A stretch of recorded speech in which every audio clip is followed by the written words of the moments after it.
A amamentação é um gesto de cuidado com a mãe e com a saúde do bebê. E no São Lucas Hospital Center, o incentivo ao aleitamento materno é constante. Confira agora um pouco mais sobre o posto de coleta de leite humano da instituição.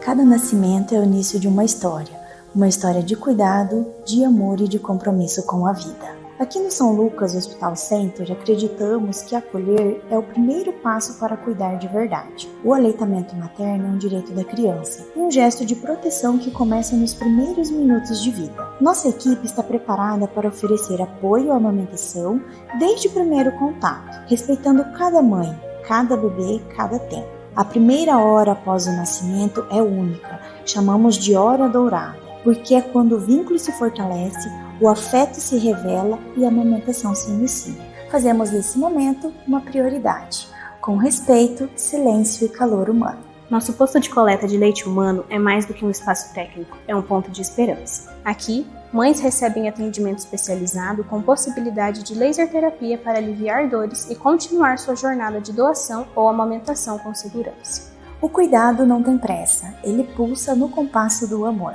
Com o método canguru, oferecemos aos bebês prematuros e de baixo peso a chance de crescer junto ao corpo e ao calor dos seus pais. Cada gota doada salva vidas. A doação de leite humano é um ato de generosidade que transforma a vida dos bebês. A nossa instituição auxilia, acolhe esse gesto tão nobre. A saúde do futuro começa com o leite materno. O leite materno ensina o bebê a crescer, a amar e confiar. Amamentar é um ato de amor que nutre para toda a vida.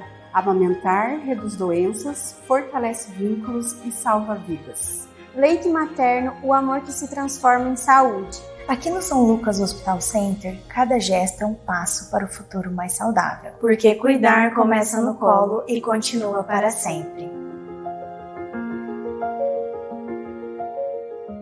O mês de junho começou e é conhecido como Junho Vermelho, um mês dedicado a destacar a importância de um gesto simples, mas que salva vidas, a doação de sangue. E para falar sobre o tema, recebemos hoje a médica hematologista do São Lucas Hospital Center, doutora Vitória Sene Silva, que vai explicar um pouco mais sobre como funciona a doação de sangue, quem pode doar e por que esse ato solidário é tão essencial para a saúde. Seja bem-vinda ao São Lucas 24 horas, doutora.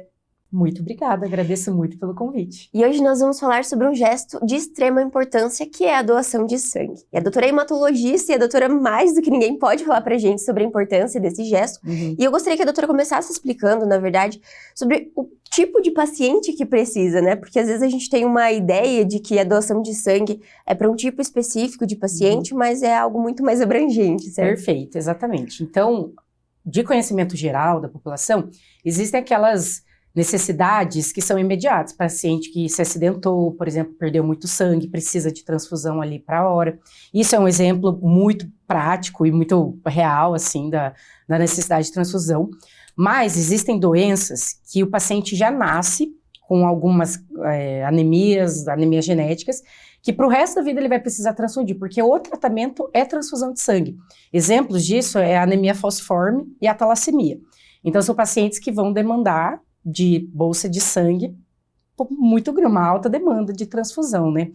E além dessas anemias genéticas, além desses tratamentos crônicos nesses pacientes, existem aqueles pacientes que estão enfrentando algum tipo de tratamento, que são principalmente os pacientes oncológicos, que recebem quimioterapia, que recebem tratamentos que afetam as células do sangue. E para isso vão precisar de uma transfusão naquele momento. Então, a quantidade, as possibilidades do paciente de receber transfusão de sangue são infinitos, assim, enormes mesmo. E é uma demanda muito grande para a quantidade de doação que a gente tem, né, doutora? E aí é justamente sobre esse ponto que a gente precisa ressaltar e destacar que o mês de junho é o mês de campanha, né, o mês de Junho Vermelho. E eu gostaria, doutora, que explicasse um pouco mais sobre como é essa campanha, de como que foi a necessidade de ter essa campanha também. Não, é excelente esse mês, né, os meses coloridos são sempre importantes para quê? Para conscientização sobre algum tema. E Junho Vermelho vem para isso, vem para conscientizar sobre a importância da doação de sangue, a importância e o incentivo à doação de sangue, né? Para difundir essa ideia de que é essencial, é um insumo vital para as pessoas e que é um ato simples, é um ato prático que pode ser feito. E apesar de já ter muitas campanhas e informações, junho é um mês que cai bastante a doação de sangue e a gente tem que reforçar isso, sabe? E falando justamente, essa era uma das dúvidas que nós tínhamos, por que, doutora, que acontece isso nessa época do ano? Por que tem essa baixa? Então, tem dois motivos principais, assim, de por que essa campanha é nesse mês, assim, e por que cai. O principal motivo é o frio, né? Então, sim, quando caem as temperaturas, que a gente está, inclusive, enfrentando, né? Veio semana passada um friozão. Quando caem as temperaturas, o comparecimento aos serviços de doação diminui. E, claro, existe o risco de propagação de vírus, tem maior probabilidade de virose, de gripe, o doador prefere ficar em casa, totalmente compreensível. Além disso, também tem a questão do conforto de casa, de sair no frio e tudo mais. Então, as baixas temperaturas dos meses de inverno têm uma redução significativa nos bancos de sangue. Além disso, o mês que foi escolhido para essa campanha, o Junho Vermelho, é no mesmo mês que existe o Dia Mundial do Doador de Sangue, que é o dia 14 de junho. Então, também, além de incentivar a campanha, incentivar esse mês em que há uma queda da doação, também ele fortalece esse dia de relevância, que é o Dia Mundial do Doador de Sangue, para parabenizar, incentivar o doador, né? E, doutora, quando a gente fala sobre essa questão das doenças, eu acho que, né, do mês ser um mês mais frio e tudo mais, também surgem outras dúvidas sobre o doador. Então, o doador, quem pode ser doador? E essa questão das gripes interferem também por conta disso no doador? Isso é bem legal comentar, porque tem muitas regrinhas, assim, cada banco de sangue, inclusive, tem muitas regrinhas sobre poder ou não doar, mas basicamente, assim, pessoas entre 16 e 69 anos são capazes, são aptos para doar, contando que tenham mais de 50 quilos e estejam em uma boa condição de saúde física, né? Então, esse paciente pode ir lá ser candidato à doação. Existem algumas restrições temporárias à doação. Por exemplo, um paciente que está com uma virose, paciente que está com um quadro gripal, alguma doença aguda naquele momento, não é o ideal fazer a doação de sangue. Também tem algumas restrições temporárias, por exemplo, tatuagens, piercing recente, você tem que dar um tempo de 6 a 12 meses para poder doar. E daí existem algumas restrições que são definitivas, que em geral são pacientes com doenças crônicas, infecção pelo HIV, infecção por hepatites, ou pacientes com algumas doenças reumatológicas crônicas, pacientes que estão com câncer em atividade, não é recomendado fazer a doação de sangue de forma definitiva. Assim, isso é bem importante a gente explicar também. E falando sobre a questão de tempo também, né, entre uma doação e outra, porque muitas vezes a pessoa vai e faz uma doação, mas passam anos sem fazer, ou meses, como que é a média de frequência, né? Isso. Então, é bem importante falar isso, porque uma vez que a pessoa percebe que é tranquila a doação de sangue, ela realmente se interessa e quer doar, mas a gente sempre tem que respeitar o tempo da produção de novas células do sangue, de recompor a saúde do paciente, por assim dizer, e esse tempo para o homem é de 3 meses e para a mulher é de 4 meses. Então, um homem pode doar a cada 3 meses, uma mulher pode doar a cada 4 meses. Sempre respeitando a segurança, os sintomas que o doador tiver, ou possíveis intercorrências, assim. E falando agora um pouquinho sobre alguns receios que a população tem também sobre a doação, é de fato o próprio procedimento, por muitas vezes desconhecer como é feita essa doação. Explica um pouquinho pra gente também, doutora, porque a gente fala, é simples, mas também geram algumas dúvidas de, meu Deus, tá tirando sangue, como assim? Não, e eu acho que é isso ainda que impede um pouco a população de doar mais, por causa desses medos e alguns mitos que tem. Um mito que existia, que hoje, assim, já podemos descartar por completo, é o mito da transmissão de infecções por causa do uso de agulhas, de equipamentos. Isso, hoje em dia, os bancos de sangue, os hemocentros, são super especializados, tem todo um controle de qualidade do equipamento, de esterilização e tudo mais. Então, transmissão de infecção não é mais um risco. Outro mito que existe é que a doação pode causar algum tipo de problema de saúde pro doador, algum prejuízo na saúde. E, de fato, isso não acontece. No ato da doação, o paciente pode ter um leve mal-estar, ele pode passar mal, mas, em geral, é passageiro. Isso é passageiro e uma boa alimentação, uma boa hidratação pode prevenir e pode ser só o tratamento, já é o eficaz para conter esses efeitos da doação. Agora, efeitos a longo prazo, prejuízo à saúde, não acontece. Então, não existe, assim, são mitos que existiam. Hoje o procedimento é bem seguro, as equipes são bem treinadas, então não precisa ter esse medo, né? E é isso que a doutora falou, a partir do momento que você vai uma vez, entende o ambiente, todo o processo de como é feito, isso também acaba deixando mais tranquilo para novas oportunidades e a necessidade, né, doutora? Com certeza, até, assim, o medo da agulha, né? O procedimento existe.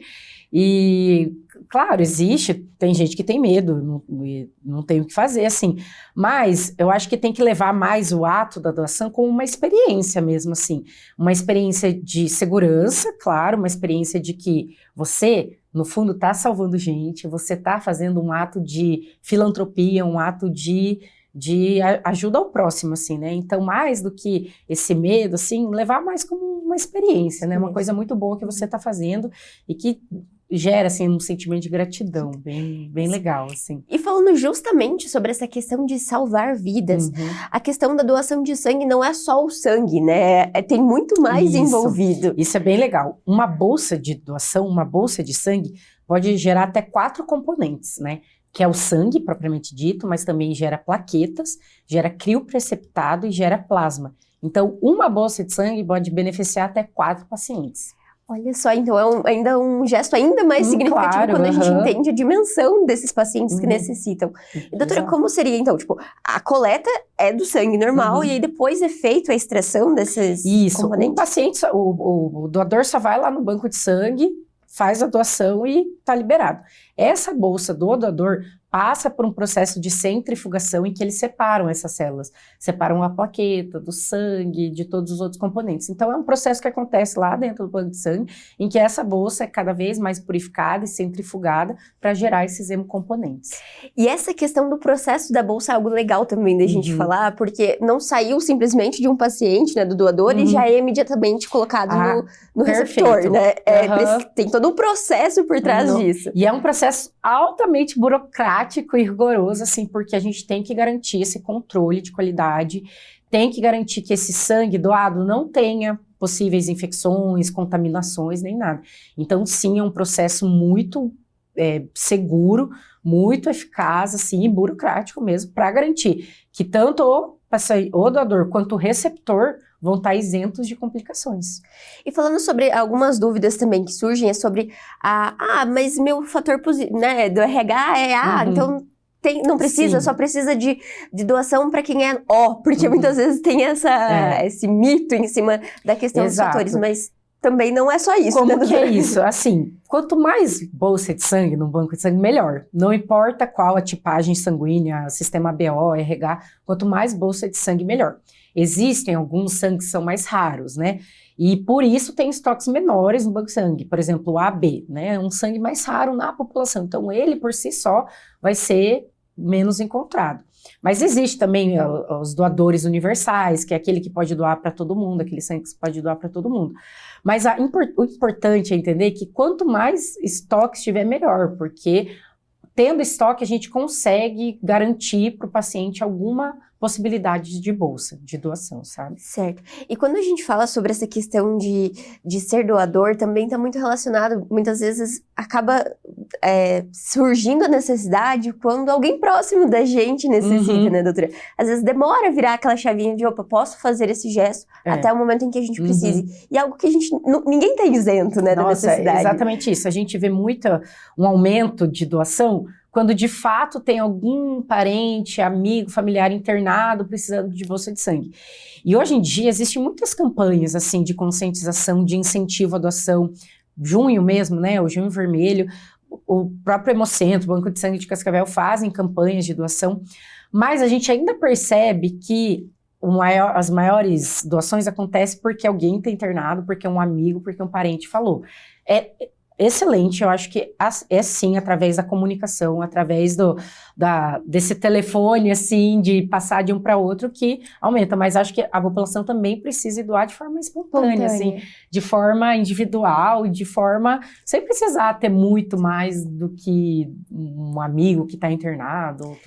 E quando a gente fala sobre isso, já explica um pouco sobre a questão de, não necessariamente, né, como a doutora explicou, o paciente, você vai fazer a doação para ele, mas a bolsa vai para aquele paciente. Então, isso também já explica um pouco sobre fazer a questão de ter um banco, né, um estoque, como a doutora explicou. Eu já vi alguns doadores ficarem um pouco frustrados pelo fato de, eu tô vindo doar para o paciente tal, porque você pode dar o nome do paciente.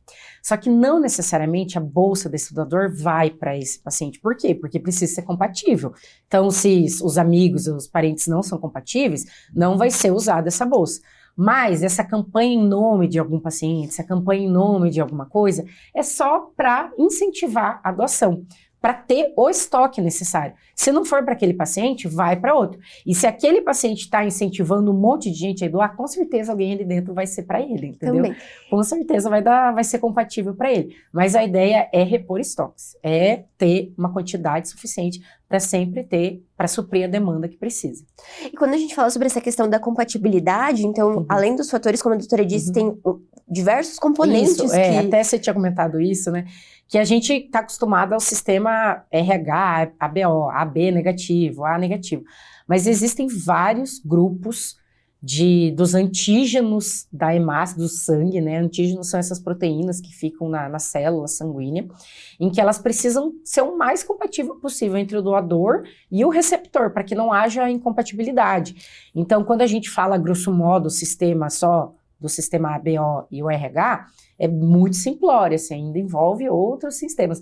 Por isso que é importante ter um estoque. Esses pacientes que recebem doação, que estão em programa de transfusão crônico, assim, que recebem muita bolsa de sangue, tem que ser o máximo compatível que conseguir, porque a chance de ter alguma incompatibilidade por esses outros sistemas é muito grande. E doutora, a gente comentou então sobre as diferentes componentes de uma bolsa, mas na doação, de fato, ela é feita da mesma forma ou existem maneiras diferentes desse doador? Isso, então existem diferentes maneiras de doar, basicamente é duas, assim. Existe a doação tradicional, em que o doador, ele vai lá, é coletado para um acesso periférico mesmo, é coletada a bolsa de sangue. Mas existe também uma doação que é chamada doação por aférese, que é uma máquina específica de doação, assim, em que o paciente já é pré-selecionado, ele é avaliado para ver se ele pode ser um doador por aférese. Em geral, ele tem que ter daí uma veia mais calibrosa do braço, e são pacientes que a gente consegue tirar diretamente o hemocomponente específico. Lembra que eu falei que uma bolsa de sangue pode gerar até 4 hemocomponentes? Às vezes, a bolsa por aférese já pode captar esse hemocomponente direto. Por exemplo, é um doador só de plaquetas. Então, é um doador que só vai doar plaqueta por essa máquina de aférese. O procedimento é bem parecido, é o mesmo. A única coisa que muda é que é uma máquina que vai fazer essa captação só de um hemocomponente e não do sangue total. E precisa de uma veia um pouco mais calibrosa, mas em geral também isento de complicações e outros riscos. E essa doação por aférese é um procedimento que é avaliado no banco de sangue, no hemocentro, para ver se o paciente é candidato ou não. Geralmente, esses pacientes que recebem sangue de forma crônica, assim, são pacientes que o ideal é usar bolsas por aférese. Então, tem um tipo específico de procedimento de doação e do receptor, sabe? Também, olha só que interessante. É bem interessante esse tipo de doação. Então, no caso, em vez de fazer todo o processo de divisão desse material, ele já foi captado unicamente, exclusivamente. Perfeito. Que bacana, então isso também é outra forma. Por exemplo, doação só de plaquetas, faz por aférese, entendeu? E no caso, a doutora poderia explicar um pouco sobre a aplicação, então, do uso de cada um desses componentes? Claro, Então, assim, por exemplo, de forma bem pincelada, assim, dos 4 hemocomponentes que uma bolsa de sangue é capaz de gerar, a gente tem a bolsa de hemácias, que é o sangue, para os glóbulos vermelhos, que daí esse é o que é o mais conhecido, que é para tratar anemia, para tratar pacientes com perda importante de sangue, para pacientes, por exemplo, que vão se submeter a cirurgias. Pacientes, quando tem que fazer uma cirurgia, tanto eletiva quanto de urgência, a gente tem que ter reservado, o que a gente fala de reserva de sangue, né? Tem que ter separado uma bolsinha de sangue, para caso o paciente sangre na cirurgia de forma inesperada ou fora do normal, já ter uma bolsa de sangue para ele. Então, a bolsa de sangue dos glóbulos vermelhos é essa bolsa para tratar anemia, para perda de sangue, que é dada. bolsa de plaquetas, por exemplo, que é para reposição de plaquetas. Em geral, a gente faz para quando o paciente está com plaquetas baixas, em níveis críticos de plaquetas, dependendo de qual doença ele tem. Existem uso de medicamentos quimioterápicos que a gente sabe que vai cair plaqueta e que o paciente tem que transfundir plaqueta para prevenir sangramentos, né? Então, basicamente, plaqueta é nesses casos em que tem uma diminuição de plaquetas, níveis críticos, ou por causa de medicamentos, ou por causa de alguma infecção. Por exemplo, a dengue, né? A dengue é uma infecção que sabidamente causa diminuição de plaquetas. E às vezes é tão baixinho que vai ter que precisar transfundir plaquetas. Olha só. Crioprecipitado e plasma já são bem específicos. Plasma é quando o paciente tem algum distúrbio de coagulação, alguma coagulopatia, deficiência de fator de coagulação, alguma coisa assim, alguma doença hepática, o paciente esteja sangrando e há necessidade de transfundir. Então é bem específico. Da mesma forma do crioprecipitado, ele é um concentrado em que ele é rico em fibrinogênio, que também é um fator da coagulação, assim, e tem alguns pacientes que têm deficiência de fibrinogênio, tanto congênita quanto adquirida, assim, e que vai precisar desse crio. Então, pensando nisso, né, a possibilidade de uma transfusão de sangue é imensa. Tanto distúrbio de coagulação, de anemia, de fibrinogênio, é muito. E ainda muito dentro dessas divisões, ainda tem a questão da compatibilidade, então, também com a plaqueta, existe também Também, não só com a bolsa como todo. Em geral, é plaqueta e sangue, né, que a gente precisa, e o considerado de hemácia que a gente precisa garantir essa compatibilidade. Certo, então também é necessário ter esse estoque também para atender toda essa população. Exatamente. Um hospital, assim como São Lucas, que tem bastante cirurgia, a gente tem que ter a garantia de que um paciente que vai para uma cirurgia, se sangrar, tem uma bolsa de sangue para ele. E, doutora, pensando um pouquinho sobre a questão da logística de tudo isso, né? Então, nós temos a agência transfusional, mas como que é o armazenamento desse material também? Sim, isso também é bem burocrático nos bancos de sangue, assim. Armazenamento do plasma fresco congelado é em temperaturas negativas que chegam a ser menos 30 graus, menos 20 graus. Então, é em congelamento mesmo. A bolsa de plaquetas é a única que fica em ar ambiente, assim, numa temperatura ambiente, e fica em movimentação, dela até tem uma validade menor por causa disso.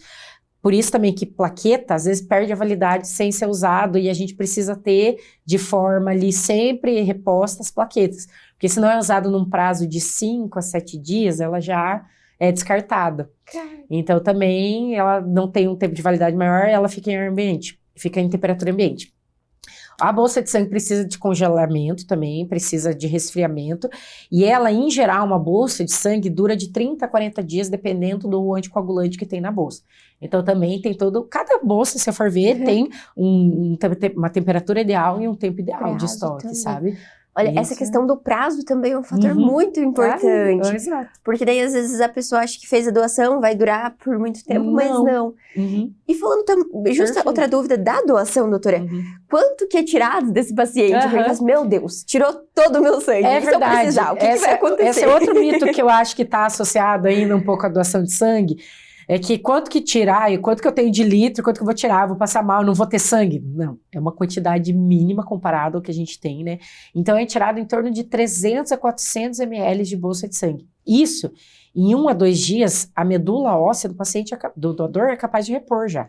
Então ele nem vai sentir muito. No dia a gente orienta mais repouso, orienta uma alimentação mais reforçada, uma hidratação, mas em questão de 1 e 2 dias já é reposto esse sangue que foi doado. Por isso que é importante ter um estoque para suprir, porque a necessidade é infinita, assim. Não é só aquele paciente que está sangrando ali, então... Hoje aqui em Cascavel nós temos então o centro, né, o banco de doação de sangue, e aqui no São Lucas nós temos a agência transfusional que distribui né, esse sangue para os pacientes que necessitam também. Então, como a doutora disse, o paciente pode ir lá, né, o doador pode ir até o banco de sangue e direcionar para a agência. Aqui em Cascavel tem o Hemocentro para fazer a doação de sangue e o banco de sangue de Cascavel, né? E daí esses sangues vão para as agências transfusionais, como tem aqui no São Lucas, e que é distribuído. E direciona também, porque quando a gente pensa em hospital, tem essa rotação também grande, que nessa necessidade de grande, que às vezes pacientes de cirurgia, né, em outras oportunidades nossa, uma altíssima demanda. Que necessita. E, doutora, existem outros mitos também que a doutora percebe que afastam ainda mais, ou que a doutora comentou sobre a questão das infecções, mas ainda hoje, o que a gente poderia ainda reforçar sobre a Sim. necessidade. Eu acho que o mais importante é entender que esse é um procedimento seguro, assim, e é um procedimento rápido e prático.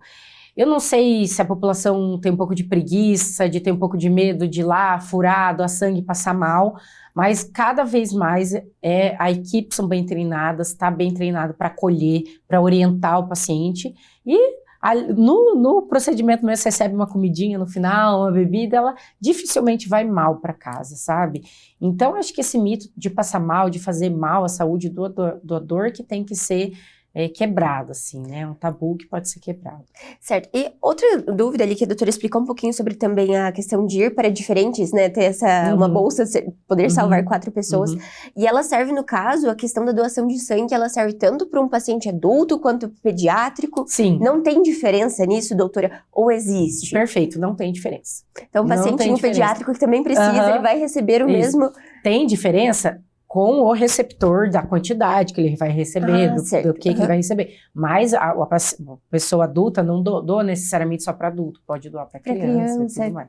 Olha, isso é bem interessante a gente falar, porque também é um perfil de paciente que precisa também bastante. Tem crianças prematuras, internado em UTI neonatal e tudo mais, são outra parte, outra demanda importante para a transfusão de sangue, sabe? Certo. Bem lembrado. E doutora, dentro do consultório, do atendimento que a doutora comentou sobre os pacientes oncológicos, com algumas doenças que necessitam também, como que é na prática para o paciente que precisa receber também, né? Porque a gente fala sobre o gesto de doar, mas também tem aquele que está recebendo. Exato. E é muito importante a gente falar sobre esse lado também, que a vida dele está dependendo da doação de outras pessoas. Perfeito. Né? É um ponto muito legal que você traz, porque, de fato, quando a pessoa percebe da importância que é receber uma bolsa de sangue, de plaquetas, de algum hemocomponente, você percebe o quanto ela começa a difundir isso daí. E ela mesma traz, nossa, falei com meu amigo, a gente vai fazer uma campanha de doação de sangue. Então, assim, é muito bonito ver o paciente que ele se sente, assim, realmente acolhido, ele se sente importante, aquele ato que alguma pessoa que ele não faz ideia quem foi, ajudou ele, sabe? Então, ele também difunde isso. Então, é um lado bem legal de ver do paciente que está recebendo isso. E como a gente disse, né, você não sabe quando vai precisar, então é um momento que faz a gente refletir muito sobre esse gesto e tirar um tempinho do dia e quando fazer a gente vai momento. precisar, quando o outro, nosso amigo vai precisar, então é importante sempre ir lá fazer uma doação, né? Isso mesmo. Doutora, para a gente complementar ainda mais a nossa conversa sobre esse tema que é de extrema importância, como a gente disse, eu gostaria que a doutora deixasse uma mensagem também para a nossa população, então, sobre essa necessidade. Então, a gente falou bastante hoje sobre a campanha, mas a campanha é o ano todo, né? Exatamente. Então, o que eu acho muito legal, assim, eu acho que o que a gente tem que levar da doação de sangue é que é uma experiência de ajuda ao próximo, de ajuda a pessoas que estão realmente precisando e que depende disso, né? É um ato que pode até salvar vidas. Então, é um procedimento tranquilo, um procedimento eficaz e seguro que a gente pode fazer sem medo e que, no final das contas, vai gerar um sentimento de gratidão muito grande dentro. É isso. Doutora, muito obrigada pela participação no São Lucas 24 Horas. Fica o convite para vir mais vezes, para falar sobre saúde, esse assunto que é tão importante. E foi uma honra tê-la aqui conosco. Muito obrigada. Agradeço, adorei também participar daqui. E o São Lucas 24 Horas de hoje fica por aqui, mas não deixe de acompanhar as redes sociais através do @FH São Lucas Cascavel para ficar por dentro de todas as novidades. Até o próximo!